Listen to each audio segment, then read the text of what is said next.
Pourquoi les féminines ont-elles une polarité yang dominante? Bienvenue dans l'épisode 29 de La Voix de l'âme, le podcast, ta dose hebdomadaire d'inspiration et de good vibes. Je m'appelle Priscilla et je serai ton hôtesse dans cet épisode.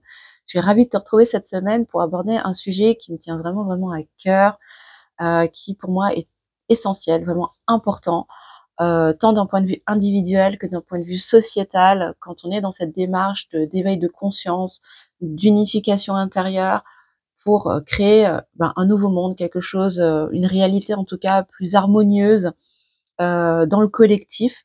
Et pour moi, c'est essentiel de trouver justement cette harmonie à l'intérieur de soi pour qu'il vienne émaner à l'extérieur de soi, dans le monde et dans le collectif. Donc c'est pour ça que j'avais vraiment envie d'aborder cette thématique des polarités chez les masculins et chez les féminines. Aussi parce que je reçois beaucoup de messages, de commentaires sous mes vidéos et particulièrement sous mes guidances YouTube, parce que je parle beaucoup des polarités du coup, hein, fatalement. Et je sais qu'il y a beaucoup de flou, beaucoup de confusion, voilà, par rapport à qui est de polarité yin, qui est de polarité yang, et comment ramener cet équilibre à l'intérieur de soi. Donc je voulais vraiment apporter mon éclairage, hein, ma vérité, celle qui m'appartient, qui n'engage que moi. Encore une fois, comme d'habitude, tu prends seulement si ça résonne à l'intérieur de toi, tu transposes sur les mots qui te parlent, hein, bien sûr. Mais je me dis que voilà, c'était important pour moi en tout cas de t'apporter ma clé de compréhension.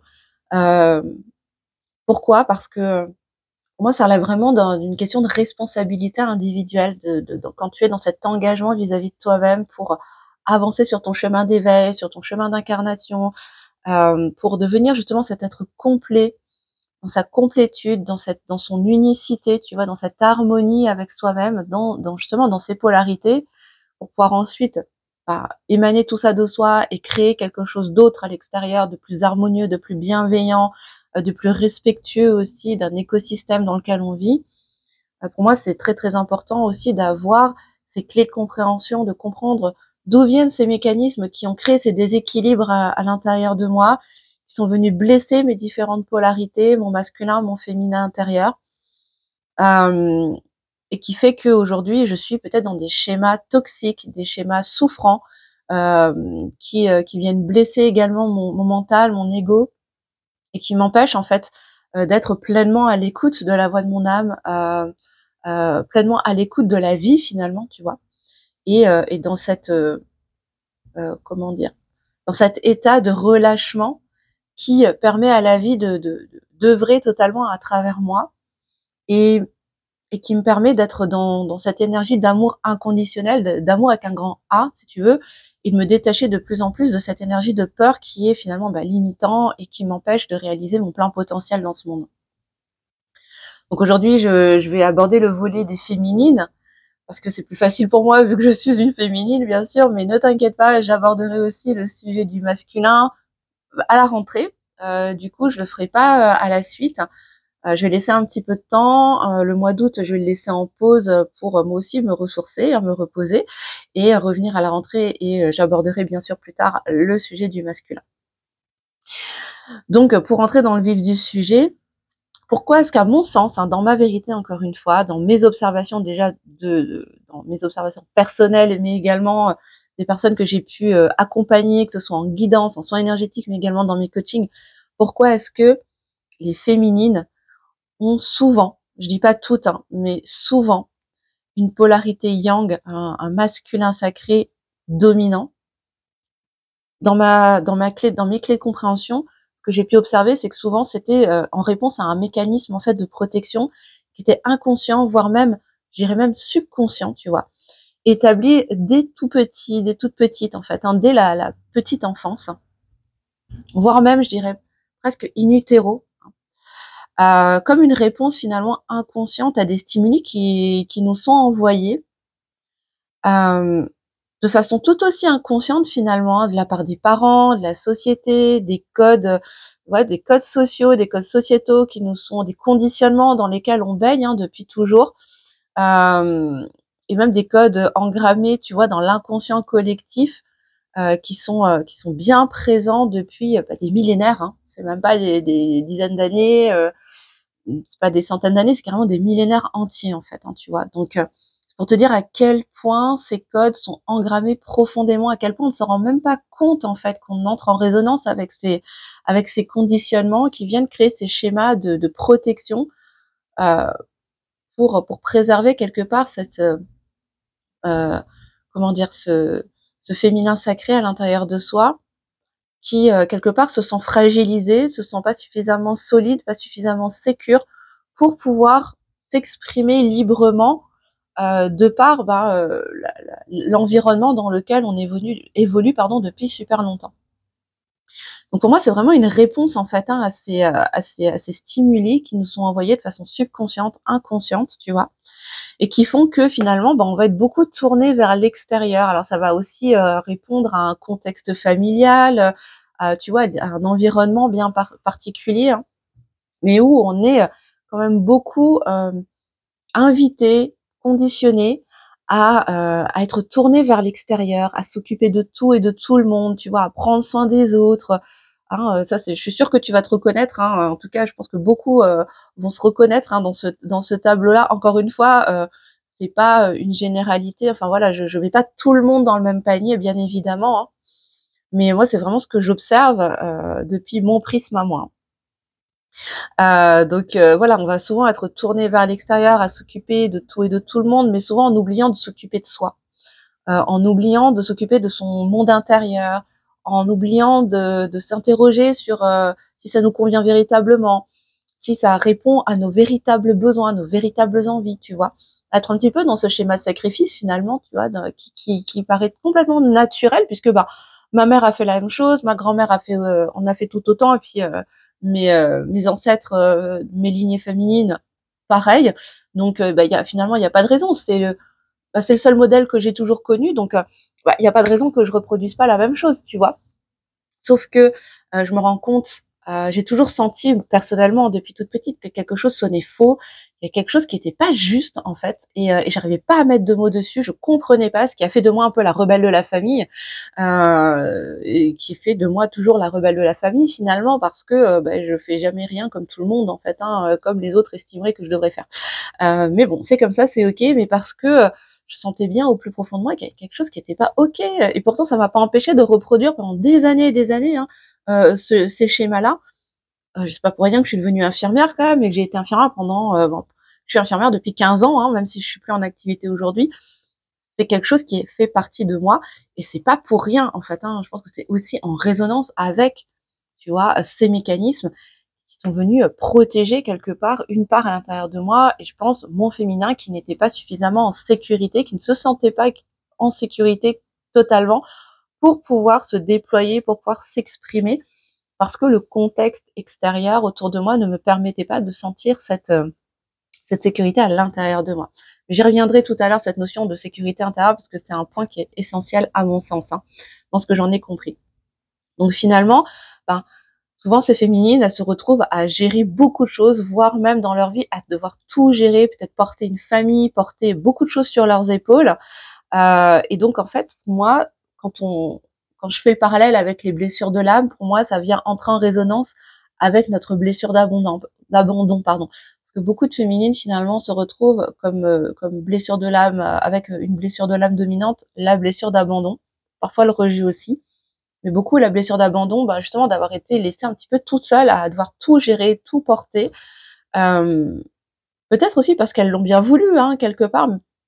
Mais je t'explique juste après pourquoi est-ce que quelque part elles le veulent bien. J'y viens là justement, c'est le prochain point que je voulais aborder, c'est justement parce que du coup, dans ces mécanismes-là, qu'est-ce qui se passe? En fait, c'est leur énergie yang, c'est leur masculin sacré finalement qui se retrouve surstimulé. En étant surstimulé, leur yang se retrouve blessé, parce que du coup, il est mis à une place qui n'est pas forcément la sienne. Elle est mise beaucoup trop en avant, ce qui fait que justement, on est dans cette énergie d'action, de mettre des choses en place, de mettre des actions en place toujours pour trouver des solutions, pour pouvoir aider tout le monde, pour pouvoir s'occuper des autres et à être affairé toute la journée, tu vois, être tout le temps dans l'action, à faire, tu vois, Pourquoi? Pour venir compenser, justement cette sécurité qu'on n'arrive pas à trouver à l'intérieur de soi, qu'on ne nous a pas appris en fait à installer à l'intérieur de nous, tu vois? Et c'est en cherchant à trouver des solutions pour tout le monde, à prendre tout le monde sous son aile, à essayer d'aider les autres tout le temps en étant dans cette action perpétuelle, on va chercher à aller compenser en fait cette sécurité, cette insécurité pardon, que qui est présent en fait à l'intérieur de nous, hein, qui émane en fait de notre féminin, de notre véritable essence féminine, hein, de notre yin, qui se sent justement qui est mise un peu au placard, hein, qui est mise de côté et qui se sent pas suffisamment comment dire, dans un environnement sécure pour pouvoir s'exprimer librement.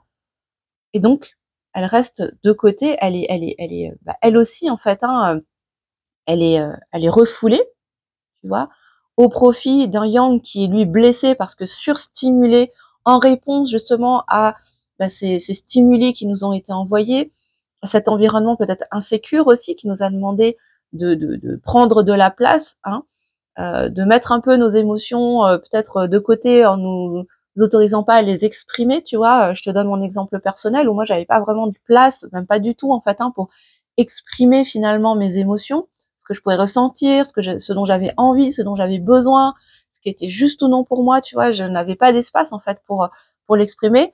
Donc tout ce yin en fait a été extrêmement refoulé. J'ai compris que non en fait pour pouvoir être reconnue, pour pouvoir être aimée, il fallait que je fasse, que je sois dans le faire, que que je mette de côté en fait mes émotions et que je sois tournée vers l'extérieur, que je prenne soin des autres, etc. pour pouvoir nourrir une illusion de sécurité finalement parce que ça ne reste qu'une illusion, tu vois.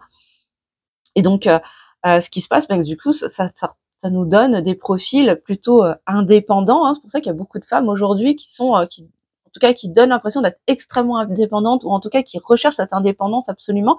Ça vient entrer en résonance avec notre masculin intérieur, tu vois. Mais ça donne aussi des profils qui sont extrêmement contrôlants.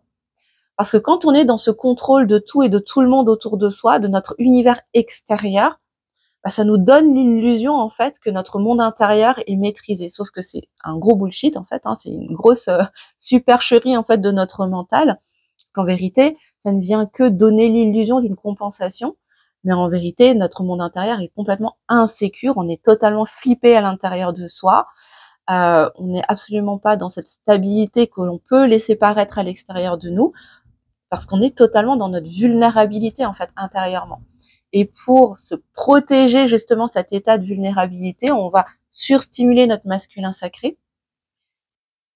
Du coup, qui va se retrouver blessé, lui, hein, qui va être malheureux parce qu'il n'est pas à sa juste place, tu vois. Pour justement protéger cet état de vulnérabilité qui est assimilé à un état de danger, quoi. Pour te la faire assez courte. Donc finalement, voilà, tous ces mécanismes ne vont nous donner qu'une illusion d'être en sécurité, que tout est sous contrôle. On va, ouais, comme dit, je te le disais, on va chercher à contrôler même les autres, etc. Mais derrière, ça reste souffrant, tu vois, parce que c'est extrêmement épuisant en fait d'être tout le temps dans ce contrôle de notre monde extérieur. Tout ça pour protéger finalement un monde intérieur qui demanderait qu'à juste se laisser aller, tu vois, à s'exprimer, mais qui ne se sent pas sûr en fait de le faire. Et donc, un des challenges, tu vois, de la féminine, c'est de sortir finalement de cette quête sans fin, tu vois, parce que finalement, ce mécanisme qui donne cette illusion de sécurité en étant dans le contrôle, nous amène en fait dans une insatisfaction permanente parce que au final notre monde intérieur n'est pas en sécurité, notre yin n'est pas en sécurité, nos polarités ne sont pas équilibrées, tu vois, il y en a un qui est hyper stimulé, qui est tout le temps dans l'action, qui est tout le temps dans la réflexion, dans l'analyse, dans le contrôle, et l'autre est du coup est mis un peu de côté, est mis un peu en retrait, en n'exprimant pas du coup ses besoins, en se demandant si c'est vraiment ce dont on a envie, ce dont on a besoin, tu vois, en écoutant sa propre guidance, ses émotions, le langage de son corps, etc. Tout ça est mis de côté. Donc tu vois qu'il y a bien un déséquilibre en fait à l'intérieur de soi. Et donc ça vient créer, quand tu te laisses emporter en fait dans cette roue du hamster et dans ces mécanismes inconscients et subconscients bien sûr, hein, tu renforces en fait ce déséquilibre et cette blessure finalement, hein. Tu viens renforcer aussi cette blessure de l'âme, hein, qui est la blessure d'abandon, parce qu'à chaque fois, tu ne trouves pas de réponse suffisamment satisfaisante puisqu'à l'intérieur de toi, tu n'es pas sécure. Donc, tu vas tout le temps te sentir un peu laissé pour compte, seul face à toutes ces responsabilités.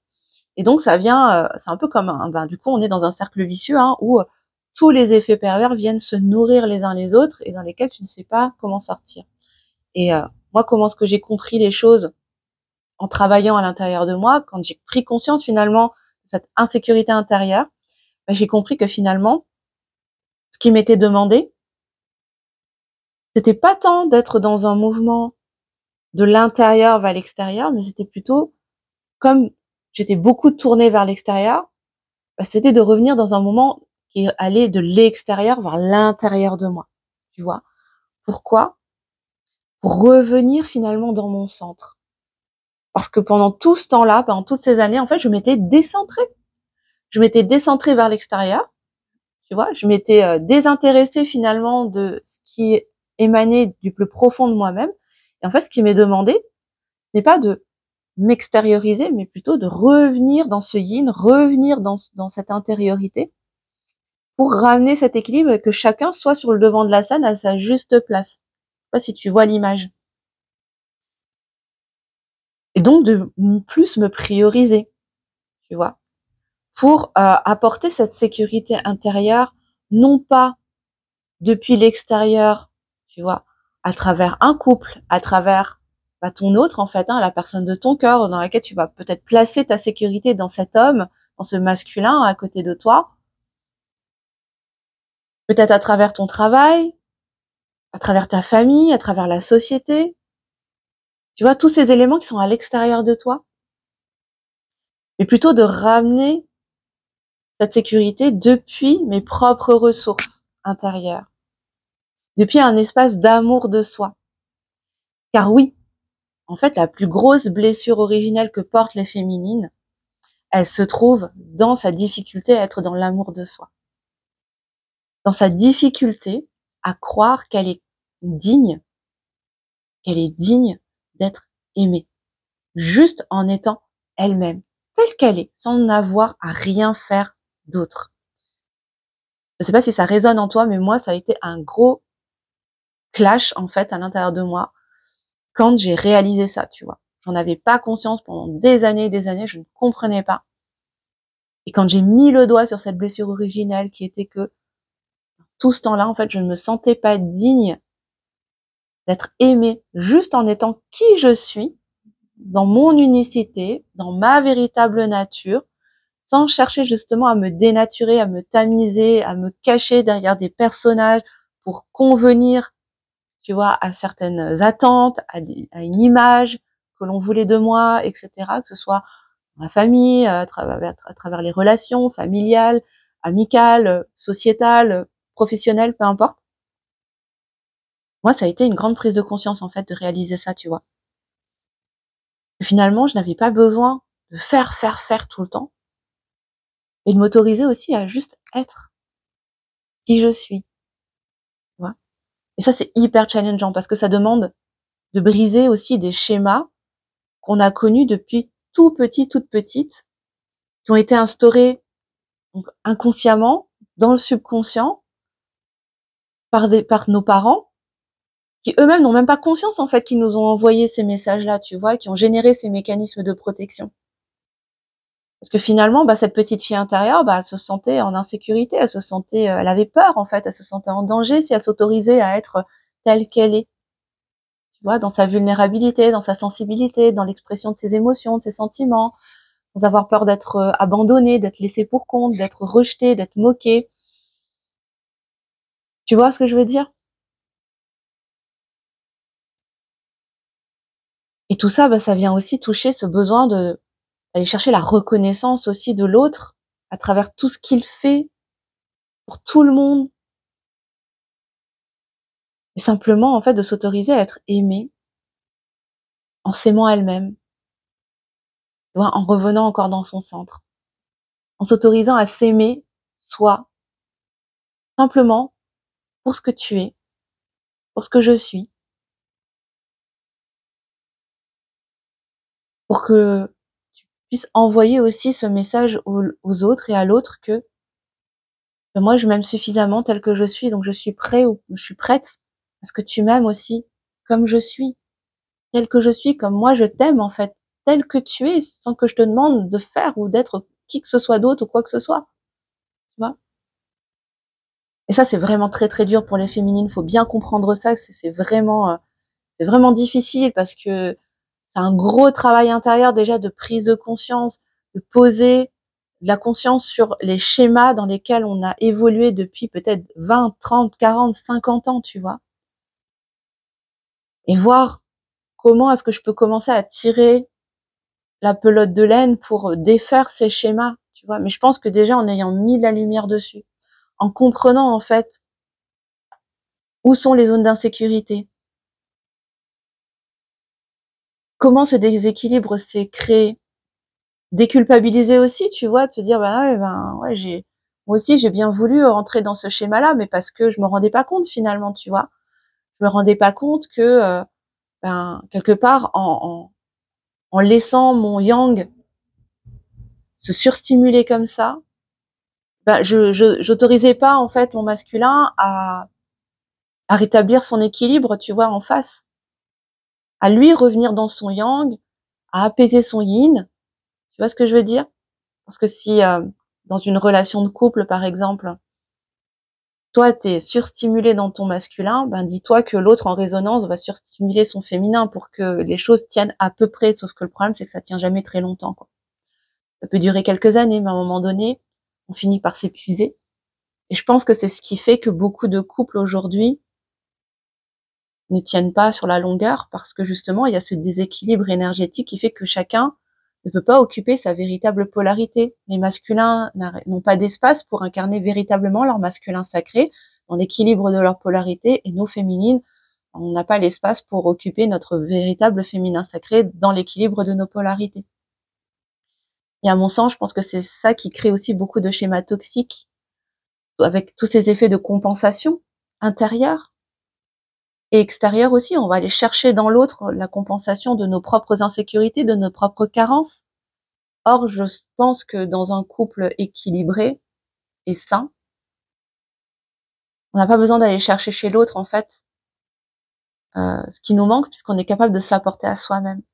Et donc, on est plus à même de pouvoir accueillir l'autre tel qu'il est, sans chercher à le transformer, sans chercher à le contrôler, sans chercher à le conformer à, à, à une image bien précise ou, tu vois ce que je veux dire?